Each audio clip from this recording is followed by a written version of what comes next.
모세의 기적 제7번째 시간 되겠습니다. 홍해를 건너다 그 전거품들을 보면서 오늘 공부하시겠습니다. 오늘은 지난 시간에 받은 질문에 답을 이어가겠습니다. 지난 시간에 홍해를 건넜다고 한다면 홍해의 지형을 알면 이런 말을 없었을 것입니다. 하나님의 능력을 과장되게 설명한다는 말을 들었습니다. 과연 하나님의 능력을 과장되게 말을 한가? 아니면 무식에 소치해서 말을 하는지, 이미 지난 시간에 큰 동풍을 불어 홍해 물을 갈라 놓았다는 말씀을 과학 실험과 결과를 보면서 우리는 공부해 왔습니다. 이것만 보더라도 하나님의 그 능력을 과장되게 말하는 것이 아니라고 하는 말을 드리겠습니다. 그렇다면 오늘은 홍해의 해저 지형들을 살피면서 이곳에 이스라엘 백성은 건너갔다는 말씀을 하면서 뒤따라오던 애국 군대는 어떻게 되고 그 증거들은 찾아보았는가 찾아보았습니다. 홍해의 해저 지형을 좀 알면 이런 말을 하지 않습니다.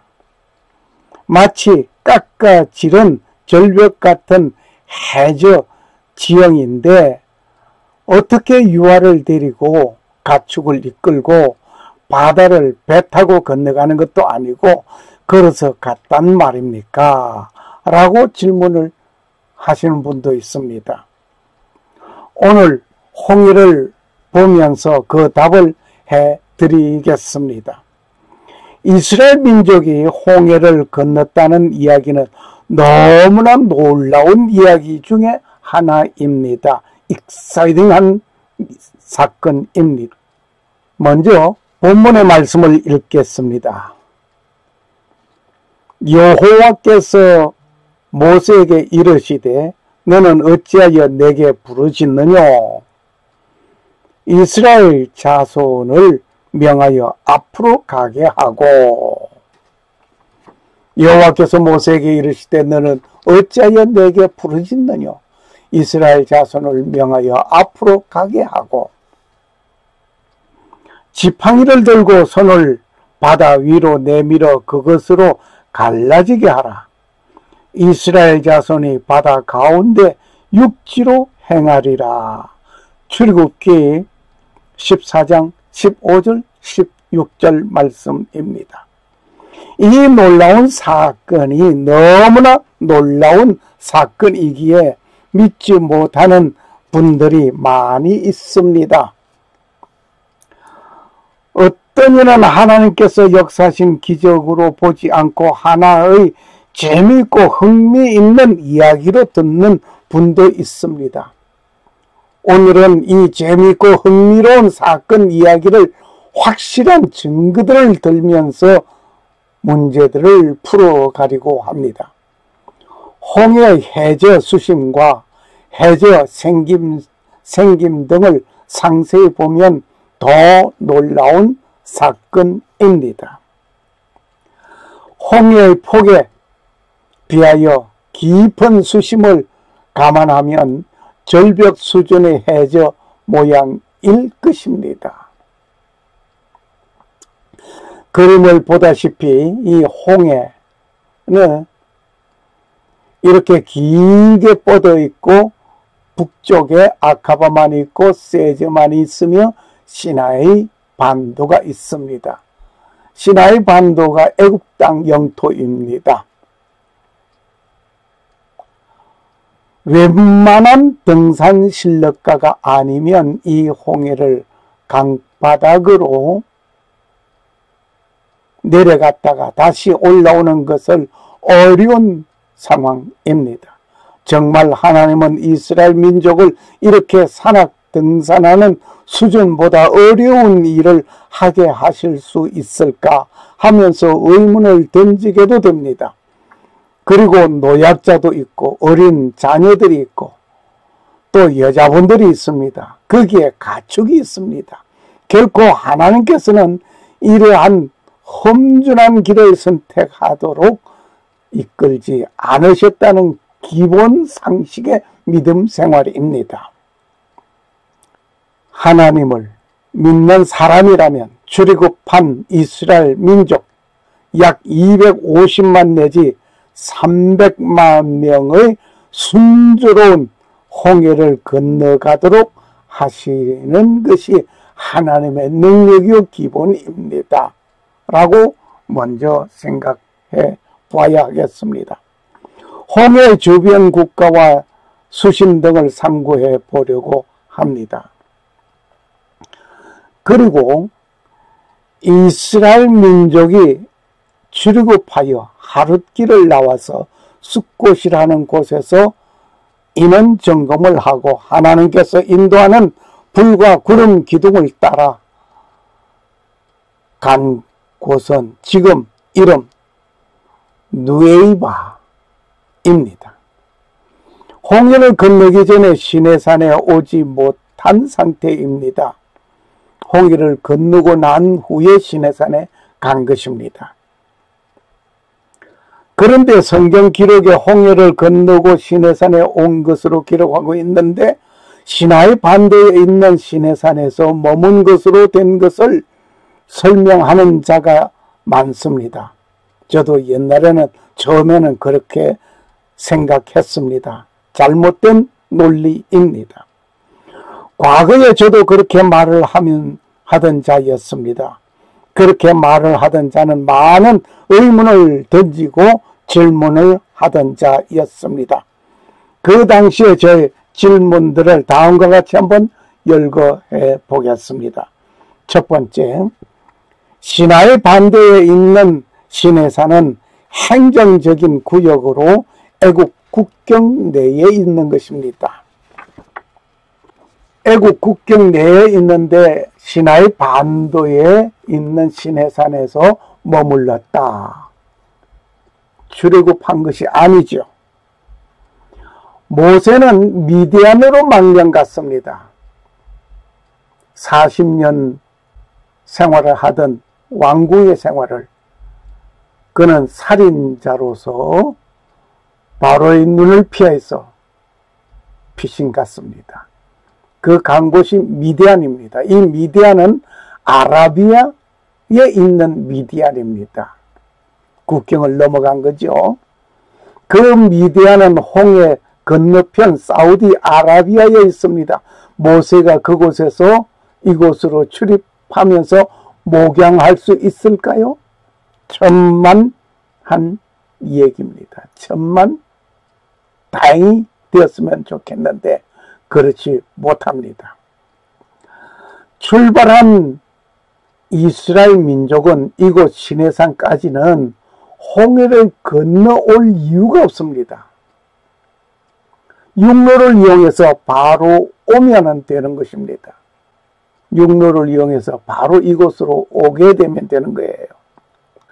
그리고 시나이 반도에 있는 시내산은 출애굽한 이스라엘 민족 전원이 머무를 수 있는 넓은 공간이 못 되고 있습니다. 사진을 보다시피 여기에 성 캐드린 수도원이 있고 그 주위를 한번 보시기를 바랍니다. 머무를 수 있는 그 많은 숫자가 머무를 수 있는 공간이 아니 됩니다. 그리고 이스라엘 민족이 40년 동안 한 곳에 머물러 가만히 있다가 이동한 것이 아닙니다. 애굽 영토 내에 있는 민족, 이스라엘 민족, 모세는 애굽 군대에 의하여 잡혀가고 말았을 것입니다. 40년 동안 바로가 가만히 있었겠느냐 말입니다. 머리바에서 물 사건을 우리는 잘 알고 있습니다. 머리바의 물 사건 역시 시나이 반도에 있지 않습니다. 어디에? 아라비아에 있습니다. 모세는 망명 40년 생활을 할 때 장인 이드로의 집에서 처가살이를 하였습니다. 이 처가살이 하던 이드로의 집이 역시 시나이 반도에 있지 않고 사우디 아라비아 미디안에 있습니다. 등등 의문점들이 수없이 나타나고 있었습니다. 그 의문점들을 가지고 있으면서 출애굽 사건 설교나 강의에는 맥 빠진 사이다 마시는 것 같이 시원하지 못하였습니다. 그런데 이 확실한 사건을 알고 난 후에는 한순간 의문점을 해결하였습니다. 이 놀라운 사실을 확실하게 알게 해주신 하나님께 감사드립니다. 그리고 많은 고고학자들과 과학자들, 탐사자들에게 심심한 감사를 드립니다. 특히 온 세계를 한눈에 이끌어주는 인터넷의 도움이 큰 힘이 되었습니다. 안방에서 세계를 누비면서 확인하였습니다.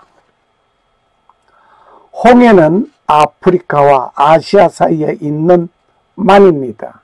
여기에 보다시피 이 홍해가 아시아와 아프리카를 나누고 있다, 경계하고 있다, 그렇게 생각하시면 됩니다. 홍해라는 말은 레드시어라고 번역된 말이 있습니다. 이 레드시어라고 번역됐는데 원래 뜻은 갈대바다입니다. 이 갈대바다, Seas of Reeds입니다. 이것이 번역할 때 레드시어로 된 것입니다.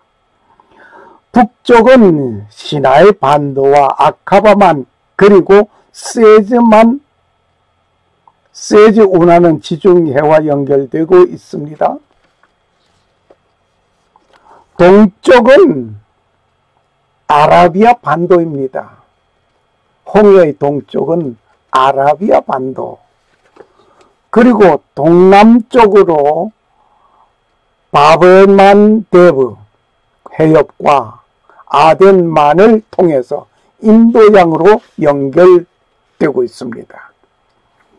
조그만하게 홍해 맨 밑을 쳐보면은 에덴 꼭지점하고 여기에 에티오피아에 보면은 두시원리가 있는데 그 꼭지점하고 좁은 공간을 통해서 홍해는 저 인도양까지 연결되고 있습니다. 성경에서는 200만 명이 넘는 사람들이 하룻밤 사이에 홍해를 걸어서 건넜다고 한다. 어느 분이 얘기하는 겁니다. 홍해의 폭은 좁은 지역이며 200km나 넘는다는데 하룻밤은 8시간이고 하룻밤 도보 거리는 32km 정도에 불과합니다. 홍해를 하룻밤 만에 200만 가량의 남녀노소가 건넜다는 성경의 이야기는 거짓이다 라고 비난하는 글을 읽어보기도 하였습니다. 정말 몰라도 한참 모르는 사람이 이 글을 썼군요.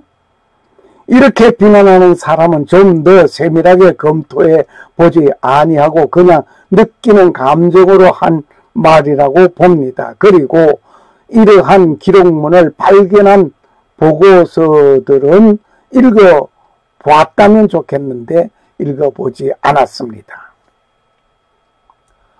홍해를 건넌 사건을 기술한 고대 시나이 암석 기록문이 발견되었습니다. 지금 그 발견한 분이 책을 쓴 책 내용의 일부를 보여드립니다.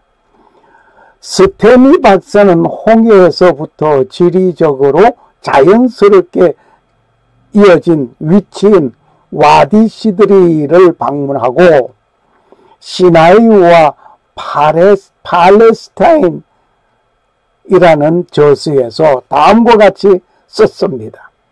누카 다데라라 부르려오는 바다 바위 계단을 우리는 붉은 화강암 산맥으로 둘려 쌓여진 영광스러운 와디로 안내했습니다. 암석이 사암으로 바뀌는 바로 그 와디 시드리의 중간 지점에서 나의 눈을 첫 번쩍 거리게 하는 기록문을 보게 된 것입니다.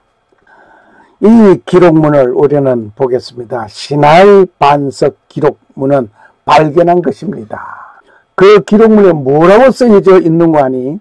바람이 불어와 바다가 두 개로 갈라져 사람들이 건너갔다. 히브리인들이 바다를 통과해 도피해 갔다. 바다는 마른 땅으로 다시 돌아간다. 바다가 흐르기를 멈추고 놀라는 사람들 위에 맹렬하게 솟구친다. 놀라는 사람들 위에 맹렬하게 솟구친다. 바닷물이 출렁거리는 것을 그리고 있네요. 사방에서 떼지어 사람들이 모여들었다. 사방에서 떼지어 사람들이 모여들었다. 지도자가 바다를 두 동강 내고 바닷물을 융융하게 하고 사람들이 들어가 물 가운데를 통과한다. 모세는 사람들의 빠른 날개를 단 타조가 크게 울부짖듯이 서두른다.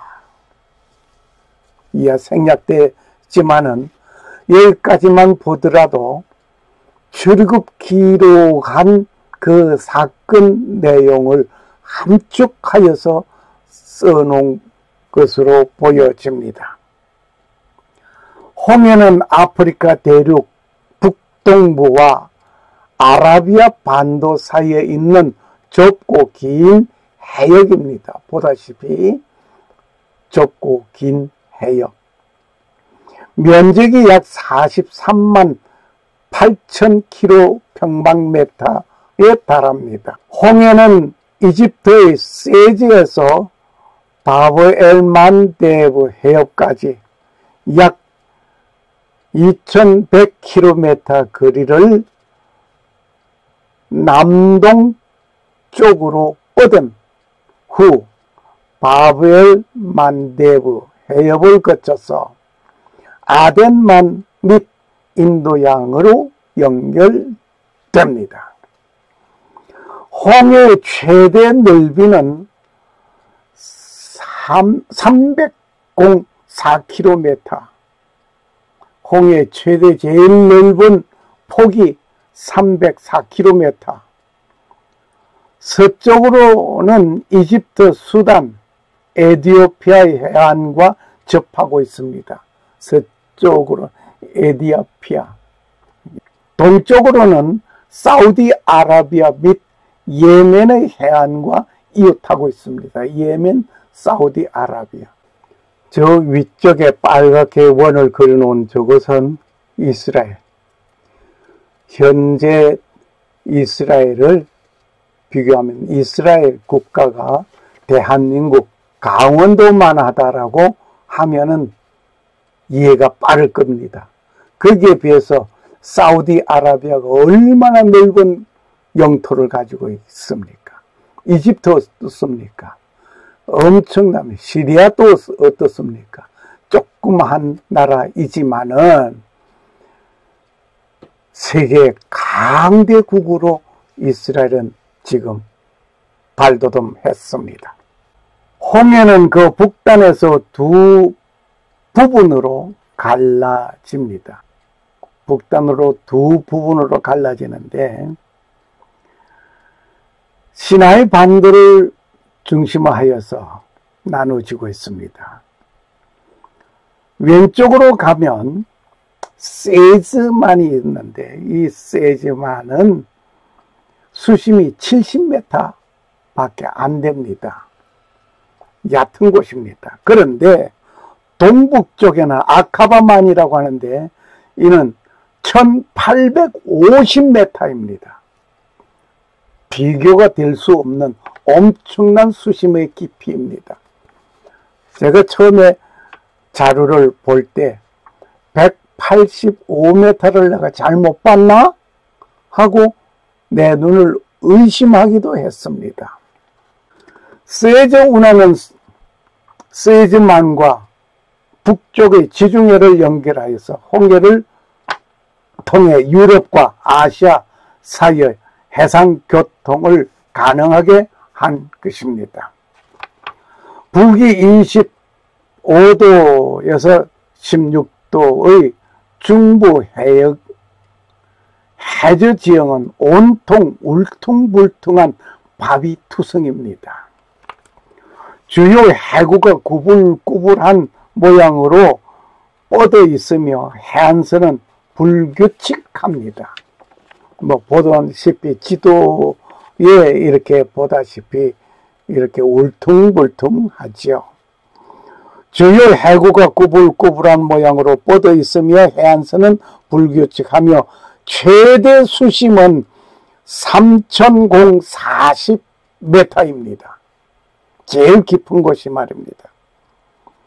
북위 16도 이남의 광범하게 펼쳐져 있는 산호초 때문에 항로가 매우 협소하고 또 항구시설 일부가 봉쇄되어 있으나 바브엘만 대부 해부에서는 폭파와 준설 작업으로 수로가 열려 있습니다.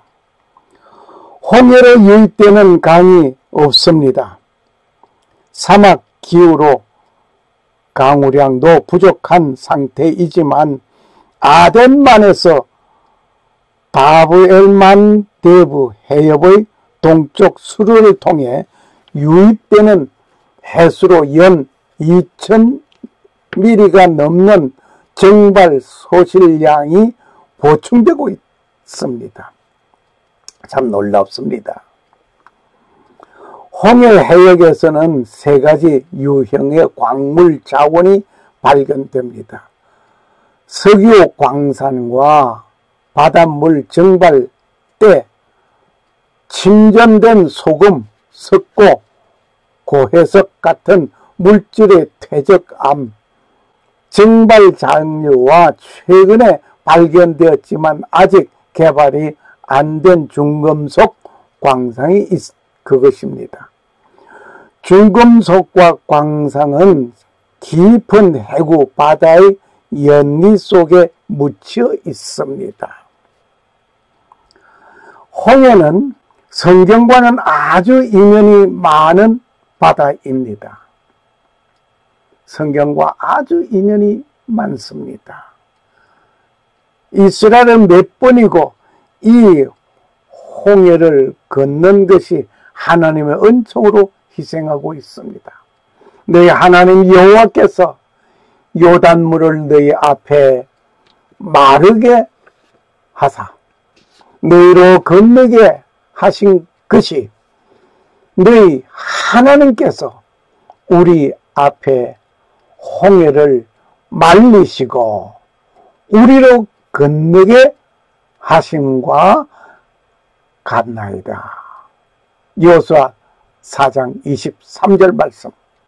여기에 출애굽기 15장 4절이나 여호수아 4장 23절이나 시편 106편 9절 참고하시면 되시겠습니다. 그러면 이 홍해에 대하여 간략적으로 최대 길이는 얼마나 되느냐? 홍해의 최대 길이는 914km입니다. 그리고 최대 폭은 304km입니다. 홍해 수면 면적은 450만 kp입니다. 평균 수심은 뭐 깊은 데가 있고 낮은 데가 있고 하니까 500m입니다. 최대 수심은 3040m입니다. 그러니 이 세즈만 쪽으로 홍해는 70m였으니까 뭐 아무리 깊어서도 평균을 내고 보니까 500m밖에 안 되네요. 그런데 이게 문제가 심각한 겁니다. 계곡도 이런 계곡이 없습니다. 홍해 바다 속 지형 말입니다. 그리고 홍해를 둘러싼 가운데 서로가 인접하고 있는 나라들이 있습니다. 그 나라들은 이집트, 에리트레아, 예멘, 수단, 지부티, 사우디아라비아, 이스라엘, 요르단 등이 홍해를 접하고 있습니다. 이 세제 운하에 관하여는 다른 시간에 다른 제목으로 말씀드리는 시간이 되었으면 합니다. 오늘은 홍해를 건너간 이스라엘 백성에 관하여 집중하도록 하겠습니다. 애굽의 고센 땅에서 살던 이스라엘 민족은 출급하여 하루 만에 숫곳에 왔습니다. 이는 점검을 하고 계속하여 홍해를 건너기 전 총집결한 곳이 그리고 누에바에 총집결하여 홍해를 건너가는 일이 됩니다. 점선 따라 계속 화살 표시가 왔습니다. 이완 이곳에 우리는 한번 보면서 다시 말씀을 이어봤습니다마는 이 홍해를 건너가는 이 장면, 건너기 직전에 집결한 장소가 누에바입니다. 여기서 홍해를 건넜습니다. 누에바까지만 하더라도 애굽 영토입니다. 행정구역은 애굽입니다. 출급한 것이 아닙니다. 계속해서 행보를 걸어왔습니다. 이제 출입할 겁니다.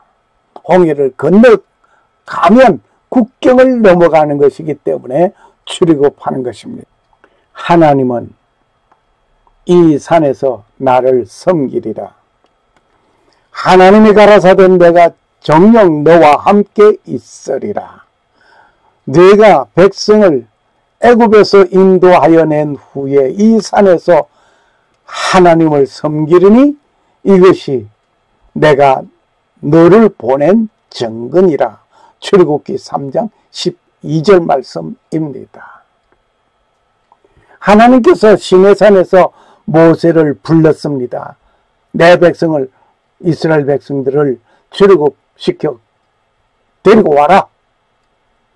그리고 내가 너를 불른 이 산에서 나를 섬기리라. 이것이 내가 너를 불른 증거라고 했습니다. 그래서 모세는 이곳으로 향하여 오는 것입니다. 모세는 그 산으로 가기 위하여 이스라엘 민족을 출애굽하여 홍해를 건너게 됩니다. 그런데 앞에서 본 바와 같이 이스라엘 민족이 건넌 홍해는 세즈만 쪽은 아닙니다.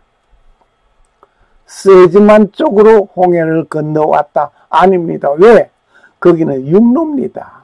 육로인데 육로를 두어두고 구태여 홍해를 건너올 이유가 없습니다. 시나이 반도 동북쪽에 있는 아카바만으로 간 것입니다. 시나이 반도 동북쪽에 아카바만 이쪽으로 갔습니다. 역시 모세가 미디안으로 망명 갔던 그곳으로 가는 것입니다. 그런데 앞에서 본 바와 같이 이스라엘 민족이 건넌 홍해, 그 홍해 세즈만 쪽으로 건너온 것은 아닙니다. 시나이 반도 동북 쪽에 있는 아카바만으로 간 것입니다. 이곳까지 모세가 이 백성을 이끌고 간 것이 아닙니다. 하나님께서는 이 백성 앞에서 구름 기둥과 불 기둥으로 인도하셨습니다. 이 불과 구름 기둥이 가는 대로 따라간 것입니다. 그러므로 하나님께서 인도하신 것입니다. 여기에 아카바만 쪽이 아니고 세즈만 쪽에서 홍해를 건널 이유가 하나도 없습니다. 여기는 육로이기 때문에 그냥 오면 되는 거예요. 그리고 시나이 반도에 머무른 것이 아니기 때문에 이리 올 이유가 없습니다. 홍해의 수심은 3,040m입니다.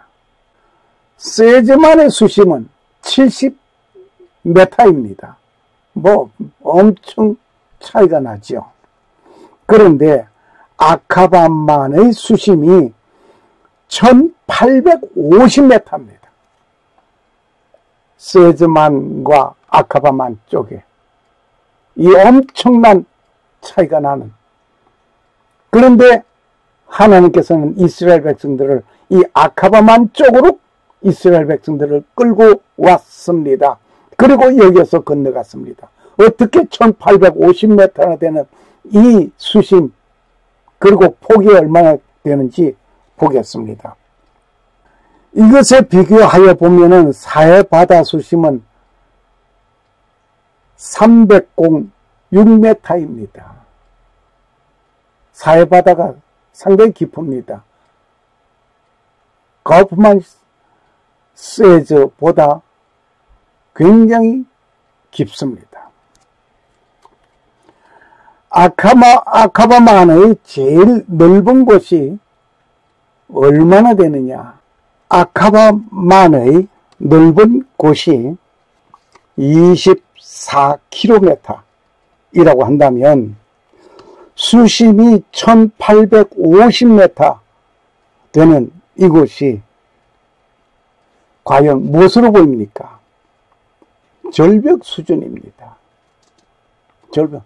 폭은 24km인데 깊이가 1850m라고 한다면 이건 절벽 수준입니다. 이러한 곳은 물이 없다고 하여도 1850m에 내려갑니다. 다시 그 높이만큼 올라온다는 것은 베테랑 등산가도 힘든 코스입니다. 이런 곳으로 하나님은 이스라엘 백성들을 이끌고 왔고, 이런 곳은 물을 말리고 바닥을 말리시고 가라고 명령하신 것입니다. 그런데 과연 그런 곳인가? 그런데 이스라엘 민족이 건너게 된 곳은 좀 특별한 곳이었습니다. 지금 보는 바와 같이 느에이바, 6km, 9km 가로세로가 이제 이러한 가운데서 여기에 모두 이스라엘 백성들이 총집결한 것입니다. 지난 시간에 이미 설명됐기 때문에 설명은 생략합니다. 애굽 시나이 반도 느에바에서 총집결한 곳에 하나님은 큰 동풍을 불어 바닷물을 갈라놓고 바닥을 말리시는 일을 하셨던 것이 정말 큰 역사가 시작됩니다. 폭이 6km 건너가게 되는 폭이 6km가 되는 넓은 이곳을 통과해 가는데 그 길이가 얼마나 되느냐? 15km밖에 안 됩니다. 이곳을 통과하는데 그 절벽 같은 그 모습이 된 것 같지만은 절벽이 아니라 완만한 육도의 경사지가 이어서 내리막길로 내려갑니다. 이건 등산할 이유가 없습니다. 그냥 편안하게 행보로 내려가면 됩니다. 육도. 하나님은 이 해저의 지형을 잘 아셨습니다.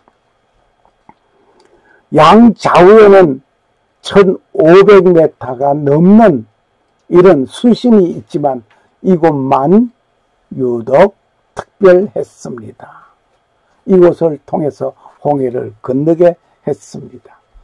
여기에 비아히롯이라고 하는 곳 왼쪽에 보면 기둥 하나가 서 있습니다. 사람들이 몇 사람 서 있습니다. 이거 뭐냐 하면 이것은 이스라엘 백성들이 홍해를 이곳에서 건너갔다 하는 기념비입니다. 누가 세웠는가? 솔로몬이 세웠습니다. 그리고 오른쪽에 스루 광야에 깃발 하나 어느 여인이 서 있습니다. 이곳에도 저 시나이 반도에 있는 저만한 비슷 큰 기념비가 있었는데 사우디아라비아에서 치웠다는 말이 있습니다. 여하튼 간에 그리고 그 자리에 홍해를 건너왔다 하는 기념으로 표시를 하나 두어둔 것이랍니다. 홍해를 건너게 된 곳을 소개를 다시 한번 봅니다. 지형적으로 물 아래가 6도 정도의 경사를 가진 깊지 않는 언더월드 브라이드가 있다는 것입니다. 이것은 수심이 120m밖에 안 됩니다. 그 수심이 엄청 양좌우에는 1850m나 되는 엄청난 수심이 있지만은 요 건너가는 요 자리만 120m. 뭐 비교가 돼도 보통 비교가 아니죠. 엄청나게 차이가 납니다. 자, 이것을 보면서 이것이 사람들이 만들어 놓은 얘기가 아니라 이것은 과학자들이 탐색자들이 이미 발굴해 놓은 것입니다. 그 성경 기록을 지금 이것이 맞다 하고 성경 기록을 증명해 주고 있는 것입니다. 홍해를 건너갔으면 건너온 쪽에도 있어야 하는데 역시 초라하게 깃발 하나가 놓여져 있습니다. 이스라엘 민족이 총집결하여 홍해를 건너간 곳을 기념 세웠습니다. 다시 보죠. 솔로몬의 기둥이 여기에 솔로몬이 기념비를 세웠습니다. 누에이바의 기념비를 세웠습니다. 이 기념비가 세워진 곳, 이것은 애굽 영토 시나이 반도입니다. 그리고 홍해를 건너갔으면 건너온 쪽에도 있어야 하는데 역시 초라하게 깃발 하나가 세워져 있습니다. 이 이야기로 이곳에도 애굽 쪽에 있는 것 같이 큰 기둥이 있었는데 사우디 정부에서 그것을 치웠다는 말이 있습니다. 아무튼 이스라엘 민족은 이렇게 홍해를 건너갔습니다. 이렇게 건너간 이들이 이제 출애굽한 것입니다. 애굽을 떠나간 거자 말입니다. 누에바에 모이기까지 모두가 총 집결한 이 순간까지도 출애굽한 것은 아닙니다. 이스라엘 민족을 추격해 오던 애국 군대를 막기 위하여 하나님께서는 앞서가던 불기둥이 이스라엘 진영 뒤로 갔습니다. 그래서 불기둥이 이스라엘 진영과 애국 진영 그 사이에서 더 침범해 오지 못하도록 막았습니다. 이스라엘 진 앞에 행하시던 하나님 사자가 옮겨 그 뒤로 행하매 구름 기둥도 앞에서 그 뒤로 옮겨 애굽 진과 이스라엘 진 사이에 이르러 서니 저편은 구름과 흑암이 있고 이 편은 밤이 광명함으로 밤새도록 저편이 이 편을 가까이 못하였더라. 출애굽기 14장 19절 20절 말씀입니다. 하나님께서는 이스라엘 민족을 출애굽시키시고 갈 길을 인도하시고 또 싸우셨습니다. 하나님이 역사하신 것입니다. 그리고 이스라엘 민족을 사로잡으려고 강팍한 애국 왕의 군대가 홍해를 걸어서 가는 이스라엘 민족의 뒤를 따라가던 군대는 수장되었습니다. 여호와께서 모세에게 이르시되 네 손을 바다 위로 내밀어 물이 애굽 사람들과 그 병거들과 마병들 위에 다시 흐르게 하라 하시니 물이 다시 흘러 병거들과 기병들을 덮되 그들의 뒤를 쫓아 바다에 들어간 바로의 군대를 덮어 하나도 남기지 아니하였더라. 출애굽기 14장 26절에서 28절 말씀입니다. 하나님께서 아브라함에게 말씀하신 것이었습니다. 네 자손이 이방에서 객이 되어 그들을 섬기겠고 그들은 400년 동안 네 자손을 괴롭게 하리니 그 섬기는 나라를 내가 징치할 것이며 그 후에 네 자손이 큰 재물을 이끌고 나오리라. 창세기 15장 13절 14절 말씀을 참고하시기 바랍니다. 이렇게 하나님은 자기 백성을 괴롭게 한 자를 징치하셨습니다. 이 말씀을 하실 때 하나님께서 아브라함에게 말씀하실 때 아브라함에게는 자식이 없었습니다. 창세기 15장 16절을 보면 잘 알 수가 있습니다. 아브라함의 후손 4대 만에 출애굽하게 될 것을 하나님은 말씀하셨습니다. 아들도 없고 딸도 없는 아브라함에게 네 자손이 하늘의 별과 같고 바다의 모래같이 많으리라. 그리고 4대 만에 네 후손 4대 만에 다시 나오는데 네 후손 나오는 인원이 엄청나리라고 하는 것도 말씀하셨습니다. 큰 민족을 이루어 나오게 될 것을 말씀하셨습니다. 뿐만 아니라 아브라함에게는 아무도 없는 후손을 이어갈 수 없는 그런 상황에 하나님은 말씀하셨습니다. 자식도 없는 자에게 네 후손이 어떠한 고난을 받을 것도 말씀하셨습니다.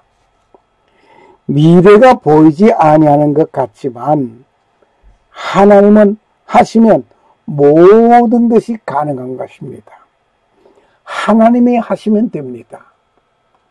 사람이 하려고 하면 안 되지만 하나님이 하시면 됩니다. 여기서 한번 생각해보고 지나갈까요? 네 자손이 이렇게 많으리라 하니까 지금 우리 집에서 길리오는 아이가 있습니다. 쟤를 키워서 후손을 삼겠습니다. 아니다. 네 씨다. 네 씨다. 그래서 사라하고 의논을 하고 씨라고 아브라함의 씨에서 이루어진다고 했으니 그럼 나는 단산됐고 어쩔 수 없다. 내 몸종을 아기 바지로 아브라함의 품에 넣습니다. 아브라함의 품에서 나온 씨였기 때문에, 아브라함의 씨였기 때문에 이스마엘. 하나님께서 그것도 아니다. 사라가 아기를 베어서 네 씨를 낳게 된다. 이런 얘기입니다. 사람이 하려는 것은 전부 깽판이 된 거예요. 안 되는 거예요. 이스마엘의 후예가 지금 어떠하고 있습니까? 굉장히 세계를 어지럽히고 있죠. 이렇게 이스라엘 민족은 430년 만에 출애굽하게 된 것입니다. 흉년을 피하여 애굽으로 갔던 70명의 이스라엘 식구는 430년 만에 큰 민족을 이루고 이끌고 큰 재물을 가지고 나왔습니다. 이제 마지막 애굽 국경을 걸어서 넘어갑니다. 그들의 수장된 흔적들, 이스라엘 백성들은 이 바다를 가르고 지나갔습니다. 그런데 뒤따라 오던 애국 군대는 어떻게 되었습니까? 해저 탐사자들이 홍해 바다 바닥에 잠수하여 얻은 귀한 자료들을 오늘 이 시간 몇 카트 보여드리겠습니다. 이스라엘 백성들을 따라가던 애국 군대는 이렇게 수장되어집니다. 수장되고 그 마차 바퀴, 해초로 인해서 이렇게 바다 속에서 이렇게 잠겨져 있는 것을 그림을, 오른쪽에 있는 그림을, 이 그림을 그려서 놓아서 보았을 때 마차 바퀴라고 하는 것을 확인시켜 놓은 것입니다. 바다 속에 다 이들이 수장되어 버렸죠. 역시 똑같은 모습 얘기입니다. 오른쪽에 있는 것은 그림을 그려서 마차 바퀴를 그려놓은 것이고, 왼쪽에 있는 이렇게 해초로, 산호초로 만들어져 있는 것을 놓은 것입니다. 역시 그림을 그려 놓아 본 것입니다. 왼쪽에 있는 것은 실제 바다 속에 있는 것이고, 오른쪽에는 그 그림 위에 이렇게 바퀴를 그려 놓아 본 것입니다. 이렇게 바다 속에 애굽의 마병들이 타고 가다가 전부 수장되어 있는 것이 지금 바다 속에 저장되어 보관되어 있음을 이렇게 찾았습니다. 홍해를 건너는 자들은 다 뒤따라가던 자들은 바다 속에 그들의 흔적을 남기고 말았습니다. 그들의 흔적을 남겨놓은 마차바퀴, 해초에 의하여서 부식되어 있지만 그 형태가 홍해 바닥에서 그 흔적을 남기고 있습니다. 탐사자가 해저 탐사 가운데 얻은 사진 자료들입니다. 심지어 사람 뼈도 여기에서 발견되었습니다. 어떤 동물의 죽은 뼈가 아니라 사람의 뼈였습니다. 만일 이스라엘 민족이 세즈만 쪽으로 홍해를 건너올 이유는 없지만 그곳으로 건넜다고 한다면 심각한 문제들이 발생하였을 것입니다. 왜냐하면 세즈만은 지금 세즈 운하가 뚫려 있습니다. 하루에도 엄청난 많은 큰 배들이 항해를 하는데 수장된 그 애국 군대 마차들이 그대로 남아 있겠느냐. 하나님은 이것이 세즈 운하가 뚫려서 지중해와 연결될 것까지도 아셨습니다. 이스라엘 민족은 하나님께서 시내산 반도 동북쪽으로 인도함을 받아왔습니다. 이곳 아카바만 쪽에는 더 이상 통로가 없어 막혀 있는 곳입니다. 이곳 아카바만 쪽으로 하나님은 이끌고 왔습니다. 왜? 이곳에 놀라운 것을 바닷속에 보관시켜 놓게 하기 위한 것이었습니다. 이렇게 하나님의 말씀을 한치 오점 없이 이루어 주셨습니다.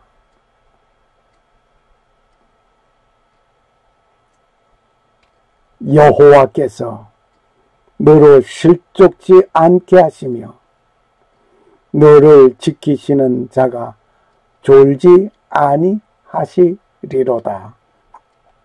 시편 121편 3절 말씀. 하나님은 졸지도 아니하고 우리는 졸 수 있지만 하나님은 졸지도 아니하고 실족하지 않고 그대로 한결같이 어제나 오늘이나 영원토록 변함없는 그 하나님의 뜻과 그 섭리, 오늘 그 하나님을 영접하시기를 주님의 이름으로 축원합니다. 샬롬. 감사합니다.